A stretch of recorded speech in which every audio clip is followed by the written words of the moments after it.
बातमी आहे निलंगा लातूरमधून। निलंग्यात शेतकरी, शेतमजूर, कष्टकरी, व्यापारी व कुरेशी समाजाच्या वतीने भव्य दिव्य मूक मोर्चा काढण्यात आला। छत्रपती शिवाजी महाराजांच्या पुतळ्यास अभिवादन करून डॉक्टर बाबासाहेब आंबेडकर यांच्या पुतळ्यास अभिवादन करण्यात आले। हजारोंच्या संख्येने सहभागी झालेल्या या मूक मोर्चात शेतकरी व व्यापारी यांनी काळ्या पट्टी हाताला बांधून शासनाच्या व गौरक्षकांचा जाहीर निषेध व्यक्त केला। तर एक दिवसीय धरणे आंदोलन उपविभागीय अधिकारी यांच्या कार्यालयासमोर करण्यात आले। त्यानंतर रितसर सर्वांच्या माध्यमातून उपविभागीय अधिकारी यांच्या मार्फत मुख्यमंत्री देवेंद्र फडणवीस, उपमुख्यमंत्री अजित पवार, कृषी मंत्री, पशुसंवर्धन मंत्री, महाराष्ट्र राज्याचे मुख्य सचिव, जिल्हाधिकारी यांना निवेदन सादर करण्यात आले। मागण्या मान्य न झाल्यास आम्ही सर्व शेतकरी, व्यापारी व कुरेशी समाज लोकशाही मार्गाने तीव्र आंदोलन मोठ्या प्रमाणात संपूर्ण महाराष्ट्रात करणार असल्याचा इशारा या निवेदनात देण्यात आला आहे। संपूर्ण महाराष्ट्रात शेतकरी, कष्टकरी, शेतमजूर व कुरेशी समाजातर्फे जनावरे खरेदी विक्री बेमुदत बंद पुकारला गेल्याने शेतकरी अक्षरशः हतबल होत असल्याचे दिसून येते। कायद्याने गायी कत्तल करण्यास गुन्हा आहे, त्याबद्दल कायदा करण्यात आला आहे। वारंवार फक्त अल्पसंख्याक असल्याने टार्गेट केला जातो की गायी कत्तल केले जातात, हे थोतांडानी खोटं आहे। कारण इस्लाम धर्मामध्ये स्पष्टपणे सांगितले गेले आहे की गायीची कत्तल अजिबात करू नये, म्हणून कुरेशी समाज आजपर्यंत गायीची कत्तल अजिबात करत नाही। विशेषतः आपण भारत देशात राहतो, इथं देश संपूर्ण संविधानावर चालतंय। महाराष्ट्रातील कुरेशी समाज हे पारंपरिक व कायदेशीररित्या पशुव्यापार, वाहतूक व कत्तल व्यवसायात आहे। हल्ली तथाकथित गौरक्षक यांचा आसरा घेऊन फक्त आणि फक्त जातीय अत्याचार, शेतकऱ्यांचे, व्यापाऱ्यांचे जनावरे खरेदी विक्री केलेले अधिकृत दाखले असताना सुद्धा बेकायदेशीर गुन्हे नोंद करून गौशाळेत जनावरे पाठवून तिथून तथाकथित गौरक्षक यांच्या माध्यमातून अनाधिकृतपणे धरलेली जनावरे गौरक्षण केंद्रातून बाजारात आणून विक्री करण्याचा गौरक धंदा सुरू केला आहे। पोलीस प्रशासनाला अनाधिकृत असलेल्या जनावरे किंवा अनाधिकृत चालत असलेले धंदे यावर कारवाई करणे अपेक्षित असताना अधिकृत दाखले असलेल्या जनावरे धरण्याचा अधिकार सरकार व प्रशासनाने कधीपासून आपला पदभार तथाकथित गौरक्षकांना दिलाय, हे एकदा स्पष्टपणे सरकार व प्रशासनाने सांगावे, अशी मागणी वंचित बहुजन आघाडीच्या महिला अध्यक्षा सौ मंजुषाताई हिरालाल निंबाळकर यांनी केली आहे। वॅट बँक म्हणून अल्पसंख्याक समाज व भोळ्या बाबड्या शेतकऱ्यांना आश्वासने देऊन मतस्वरूपात मतांचा आशीर्वाद घ्यायचा आणि निवडून आल्यावर त्यांना वाऱ्यावर सोडायचं। खरं तर हे लोकप्रतिनिधी यांचं काम आहे की आपल्या मतदारसंघात कोणकोणत्या समाजावर, घटकावर अन्याय अत्याचार होतोय त्यावर आपण सक्षम भूमिका घेऊन त्यांच्या समस्यांविषयी मार्गी लावायचं, पण ते करताना दिसत नाहीत। हे लोकप्रतिनिधी जाणीवपूर्वक यावर बोलत नाहीत असा आरोप शेतकऱ्यांच्या वतीने करण्यात आला। तर देशात धनदांडगे यांचे 9 मोठमोठ्या BF कंपन्या आहेत, त्यात एकही अल्पसंख्याक समाजाचे किंवा बहुजनांचे नाहीत। तिथं अक्षरशः गायींची कत्तल करून BF एक्सपोर्ट करण्यात येते।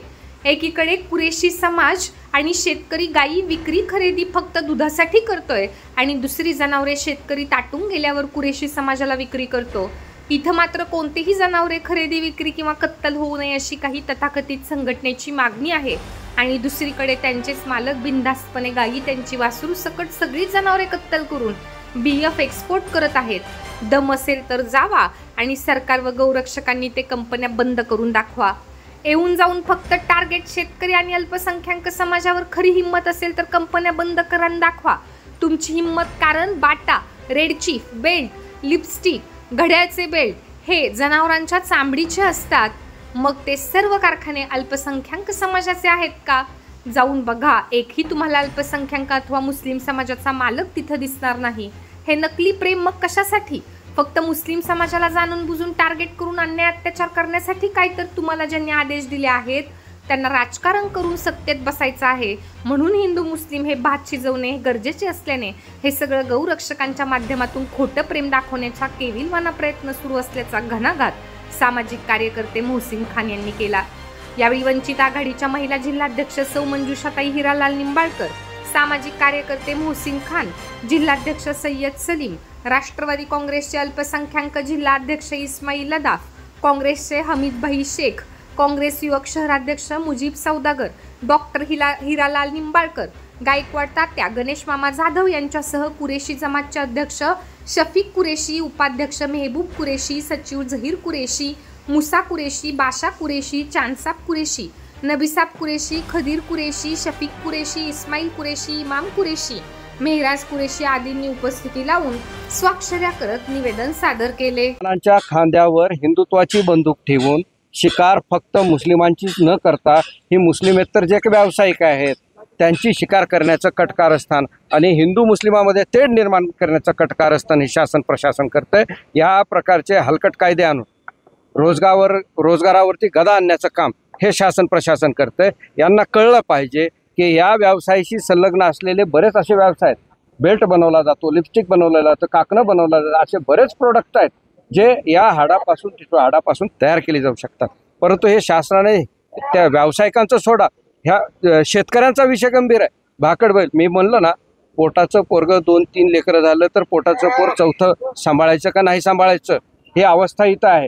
हे बैल, हे भाकड बैल असतील, बाकीच्या गोष्टी असतील, ते कुठून हाताळणार? गोरक्षणाच्या नावावर फक्त आणि फक्त मुस्लिमांना टार्गेट केलं जातं आहे, मुस्लिमांची शिकार केली जाते. हे कुठंतरी ते थांबवलं गेलं पाहिजे. कारण हा समाज फक्त संविधानाच्या अखत्या असल्या कारणाने हे संयम बाळगून आहे. हे सरकार, मला वाटतं की येणाऱ्या काळामध्ये माननीय मुख्यमंत्री असतील, उपमुख्यमंत्री असतील, सत्ता पक्षातले असतील, त्या लोकांनी या बाबतीत विचार करायला पाहिजे असं माझं मत. ही राजकारणातली त्यांची खेळी आहे, पण आपल्या बांधवाला आपल्याला कळालं पाहिजे की राजकारण, इलेक्शन, निवडणुका डोळ्यासमोर ठेवून आपल्यातले लोकांना फोडून पण आपल्यावर त्याचा काय परिणाम होतो, आपल्या व्यवसायावर त्याचा काय परिणाम होतो. आपण पाहिलं की भाजपाचा मुवमेंटो काय होता आत्ताचा, निवडणुकीमध्ये त्यांचे घोषणापत्र काय होतं आणि आता त्यांनी किती मागण्या पूर्ण केलेल्या आहेत. आता एवढा इथला आपल्या तालुक्यातला व्यापारी, शेतकऱ्यावर ज्या अन्याय, त्यांच्यावर ज्या गदा आणल्या जातात, त्याच्यावर आवाज उठवणं, हे पाठवणं त्यांचं कर्तव्य आहे.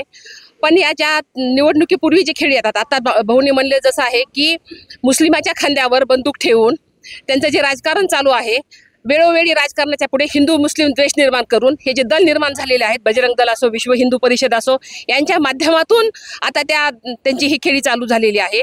विकास जर बघितला तर मी तर स्पष्टपणे आपल्याला म्हणेल, वैयक्तिक म्हणाल की संभाजी पाटलाच्या घरच्या मागचा एरिया हा मुस्लिम एरिया आहे, की त्यांच्या घराच्या मागे जो 100 फुटावर जो विकास व्हायला पाहिजे तो विकास झालेला नाही. तर बाकीच्या गोष्टीचं तर काय, याचं भान आपल्याला राहिलं पाहिजे. मला तर असं वाटलं होतं की या गोष्टी जेवढ्या ह्या प्रामुख्यानं आपण विसरून जातो किंवा आपला विकास म्हणजे काय याच्या मागे आपण न लागता आपण क्षणिक ह्याच्यासाठी आपले मतं फोडली जातात. त्याचा आपण विचार करून जे पुरोगामी जे पक्ष म्हणतो आपण, प्रस्थापित जे पक्ष आहेत, काँग्रेस आणि BJPचे पक्ष आहेत, याचा दुसरा पर्याय आपण निवडला पाहिजे आणि इथली सत्ता उधळून लावली पाहिजे. याच्या व्यतिरिक्त आपण नवीन लोकांना संधी दिली पाहिजे, एवढी मी आपल्या ह्याच्याकडून म्हणजे अपेक्षा करते. शेवटचा प्रश्न, तथाकथित गौरक्षक आपण असा शब्द वापरलात, काय सांगाल? तथाकथित, आताच आपण सांगितलं की जे नळेगाव बाजारामध्ये जी जनावरं पकडली गेली होते, ती जनावरं परत दुसऱ्या बाजारामध्ये आपल्याला दिसली. मग याचा अर्थ काय?